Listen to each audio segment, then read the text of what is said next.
इंसानों की तारीख की सबसे बड़ी सैर, 7 आसमानों की सैर, अल इसरा वल Meraj. You believe that Muhammad went to heaven on a winged horse? Yes, I believe in God. शब मेराज में सिदरतुल मुंतहा।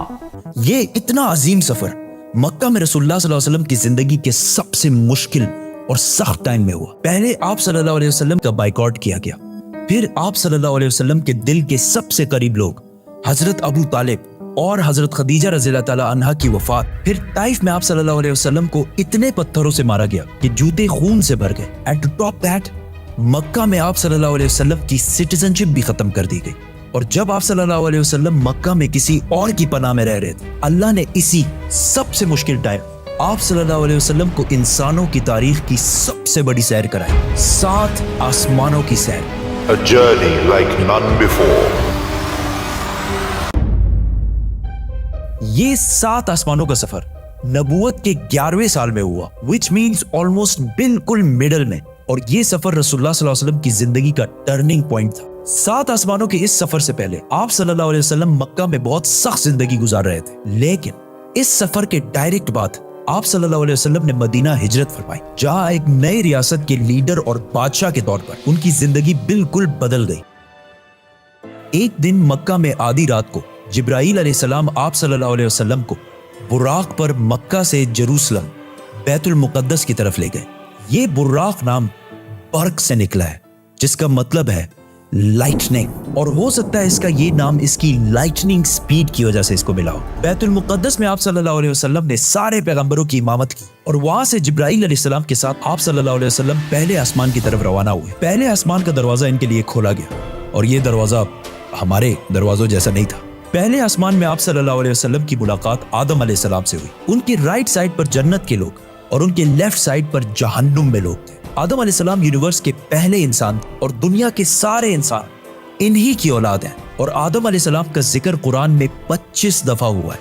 आप सल्लल्लाहु अलैहि वसल्लम ने उन्हें सलाम किया, उन्होंने सलाम का जवाब दिया, और आप सल्लल्लाहु अलैहि वसल्लम दूसरे आसमान की तरफ रवाना हुए। वहां उनकी मुलाकात ईसा और याह्या अलैहिस्सलाम से हुई। ईसा और याह्या अलैहिस्सलाम एक दूसरे के कजन्स थे, जिन्हें क्रिश्चियनिटी में जीसस और जॉन द बैप्टिस्ट कहा जाता है। ये दोनों पैगंबर आज से 2000 साल पहले रोमन एम्पायर के स्टेट फलस्तीन में पैदा हुए, और इन दोनों कजन्स की जिंदगी बहुत ही मुश्किल हालत में गुजरी। हजरत याह्या अलैहिस्सलाम को एक जालिम हुक्मरान ने शहीद कर दिया, और इनकी शहादत को आज भी लोग करबला में इमाम हुसैन की शहादत से कंपेयर करते हैं। इनके कजन ईसा अलैहिस्सलाम के साथ भी यही होने वाला था, लेकिन अल्लाह ने आखिरी टाइम उन्हें दुनिया से उठा लिया। कुरान में याह्या अलैहिस्सलाम का जिक्र 5 दफा हुआ है, और हजरत ईसा अलैहिस्सलाम का जिक्र 25 मरतबा हुआ है। आप सल्लल्लाहु अलैहि वसल्लम ने इन्हें सलाम किया, उन्होंने सलाम का जवाब दिया, और आप सल्लल्लाहु अलैहि वसल्लम तीसरे आसमान की तरफ रवाना हुए। वहां उनकी मुलाकात यूसुफ अलैहिस्सलाम से हुई। यूसुफ अलैहिस्सलाम आज से ऑलमोस्ट 3600 साल पहले फलस्तीन में पैदा हुए, एंड वी ऑल नो कि कैसे वो वहां से इजिप्ट, जो उस जमाने का सुपर पावर था, उसके वाइस रॉय मतलब बादशाह के बाद सबसे ताकतवर वजीर बने। ये ऐसे था कि आज कोई यूके का प्राइम मिनिस्टर बने। यूसुफ अलैहिस्सलाम का जिक्र कुरान में 27 मरतबा हुआ है, और ये वाहिद पैगंबर है जिनकी डिटेल्स कुरान में बाइबल से भी ज्यादा है। आप सल्लल्लाहु अलैहि वसल्लम ने उन्हें सलाम किया, उन्होंने सलाम का जवाब दिया, और आप सल्लल्लाहु अलैहि वसल्लम जिब्राईल अलैहिस्सलाम के साथ चौथे आसमान की तरफ रवाना हुए। वहां उनकी मुलाकात इदरीस अलैहिस्सलाम से हुई। इदरीस अलैहिस्सलाम दुनिया के पहले इंसानों में से थे। आदम अलैहिस्सलाम और शीत अलैहिस्सलाम के बाद इदरीस अलैहिस्सलाम को इंसानों का तीसरा नबी माना जाता है, और दुनिया में सबसे पहले जुल्म के खिलाफ जिहाद इन्होंने ही किया था।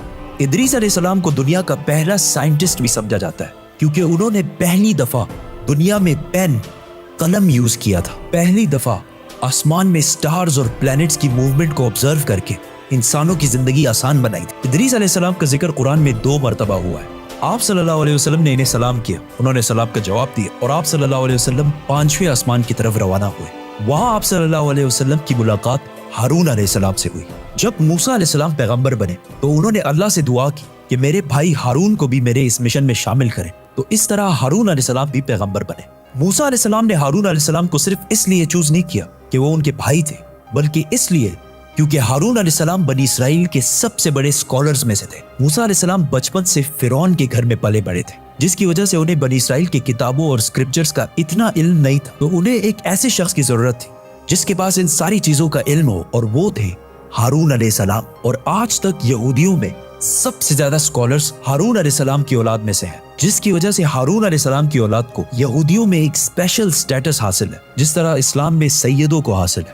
ہارون علیہ السلام کا ذکر قرآن میں 20 مرتبہ ہوا ہے۔ آپ صلی اللہ علیہ وسلم نے انہیں سلام کیا، انہوں نے سلام کا جواب دیا اور آپ صلی اللہ علیہ وسلم چھٹے آسمان کی طرف روانہ ہوئے۔ وہاں آپ صلی اللہ علیہ وسلم کی ملاقات ایک ایسے پیغمبر سے ہوئی جن کا ذکر قرآن میں سب سے زیادہ کیا گیا ہے، 136 ٹائمز، کیونکہ موسیٰ علیہ السلام کی سٹوری کو آج تک دنیا کی سب سے زیادہ انٹرسٹنگ اور آؤٹ اسٹینڈنگ سٹوری سمجھا جاتا ہے، اور آج بھی بکس، کامکس اور ایون ہالی ووڈ کی سب سے بڑی فلمز موسیٰ علیہ السلام کی سٹوری سے کہیں نہ کہیں انسپائرڈ ہوتی ہیں، جیسے کہ superman, Harry Potter and many others. یہ سارے سٹوریز بلینز آف ڈالرز کما چکے ہیں۔ And I was like, come on, this is Musa alayhi salam's story.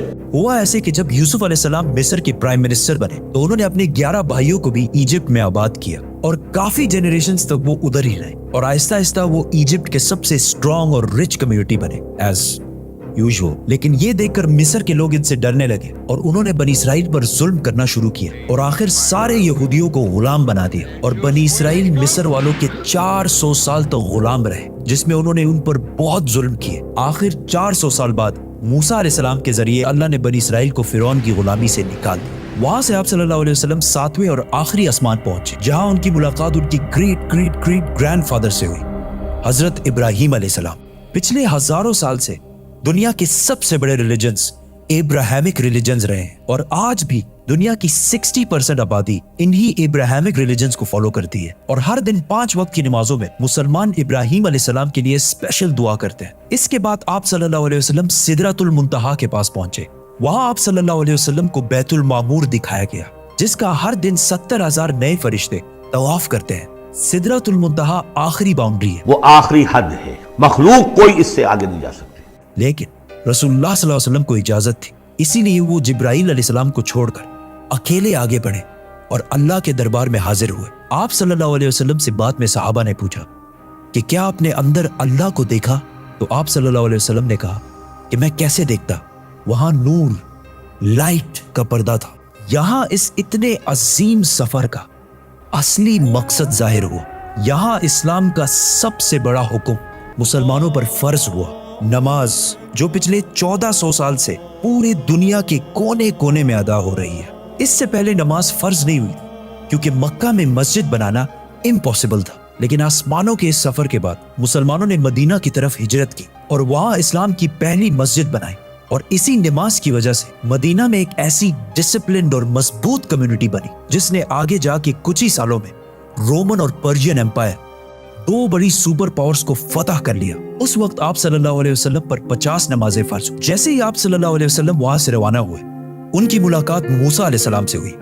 موسیٰ علیہ السلام نے ان سے کہا کہ آپ کی امت 50 نمازیں کبھی بھی ادا نہیں کر سکتی، تو آپ اللہ کے دربار میں واپس جائیں اور ان سے اسے کم کرنے کی ریکویسٹ کر۔ صحیح بخاری میں ہے کہ رسول اللہ صلی اللہ علیہ وسلم واپس گئے اور اللہ سے ریکویسٹ کی، جس پر اللہ نے نمازیں 50 سے کم کر کے 40 کر دی۔ آپ صلی اللہ علیہ وسلم واپس موسیٰ علیہ السلام کے پاس گئے تو انہوں نے کہا کہ 40 بھی امپاسبل ہے، واپس جا کر اللہ سے ریکویسٹ کریں کہ وہ 40 سے بھی کم کریں، اور اس طرح تھوڑا آنا جانا چلتا رہا اور آخر نمازیں 5 پر فکس ہوئی۔ لیکن موسیٰ علیہ السلام نے پھر آپ صلی اللہ علیہ وسلم کو کہا کہ آپ کی امت 5 نمازیں بھی دن میں ادا نہیں کر سکتی، لیکن آپ صلی اللہ علیہ وسلم نے کہا کہ اس کے بعد اللہ سے نمازیں اور کم کرنے میں مجھے شرم آتی، میں 5 نمازوں پر راضی ہوں۔ آپ صلی اللہ علیہ وسلم کو اس سفر میں جنت، دوزخ اور گنہگار لوگوں کی سزائیں سب دکھائی گئی۔ آخر آپ صلی اللہ علیہ وسلم جروسلم واپس بیت المقدس پہنچے اور وہاں سے واپس مکہ کی طرف روانہ ہوئے۔ راستے میں انہیں ایک قافلہ دیکھا جن کا ایک اونٹ ان سے بھاگ گیا تھا۔ جیسے ہی آپ صلی اللہ علیہ وسلم واپس مکہ پہنچے تو مکہ والے سارے سو رہے تھے، which means یہ سارا کچھ آپ صلی اللہ علیہ وسلم نے ایک ہی رات میں کیا تھا۔ اب یہ کیسے پاسبل ہے؟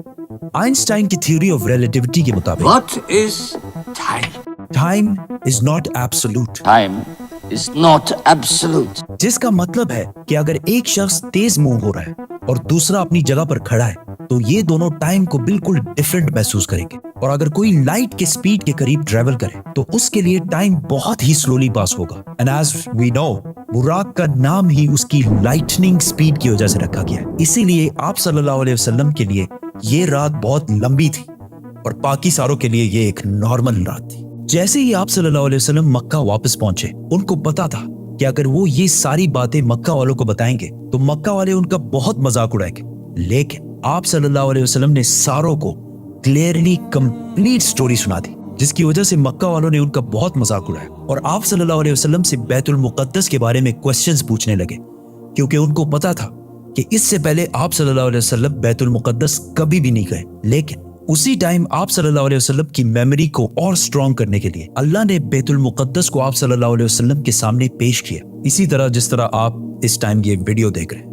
मक्का वाले आप सल्लल्लाहु अलैहि वसल्लम से बैतुल मुक़द्दस के बारे में पूछते रहे और आप सल्लल्लाहु अलैहि वसल्लम उनके हर बात का जवाब देते रहे, जिससे वो सारे बिल्कुल शॉक हो गए। आप सल्लल्लाहु अलैहि वसल्लम ने उन्हें उस काफले का भी बताया जिसका ऊंट भाग गया था और उसके थोड़ी ही देर बाद वो काफला भी पहुंच गया, और उन्होंने कहा कि ये सब कुछ सच है, जिससे मक्का वाले और भी शॉक हो गए। लेकिन ये ऐसा वाकया है कि जिसे आज भी और उस जमाने में भी मानना बहुत ही मुश्किल था, जिसकी वजह से कुछ कमजोर ईमान वाले मुसलमान भी इस्लाम से फिर गए और आप सल्लल्लाहु अलैहि वसल्लम के दोस्त जिन्होंने आप सल्लल्लाहु अलैहि वसल्लम को पनाह दी थी, उन्होंने भी आप सल्लल्लाहु अलैहि वसल्लम की बात नहीं मानी। लेकिन जब अबू बकर रज़ियल्लाहु ताला अन्हु को इसका पता चला तो उन्होंने कहा कि अगर रसूलुल्लाह सल्लल्लाहु अलैहि वसल्लम ने कहा है तो ये यकीनन बिल्कुल सच बात होगी, जिस पर उनका नाम उस दिन से अबू बकर सदीक पड़ा। ये सफर कोई मामूली सफर नहीं था, बल्कि इसने इस्लाम की सख्त दिन खत्म करके इस्लाम के उरूज के दिन शुरू किए, और इससे अगले ही साल मदीना से 72 लोग आप सल्लल्लाहु अलैहि वसल्लम को अपने बादशाह और लीडर के तौर पर मक्का से मदीना की तरफ ले जाने के लिए आए। सब्सक्राइब।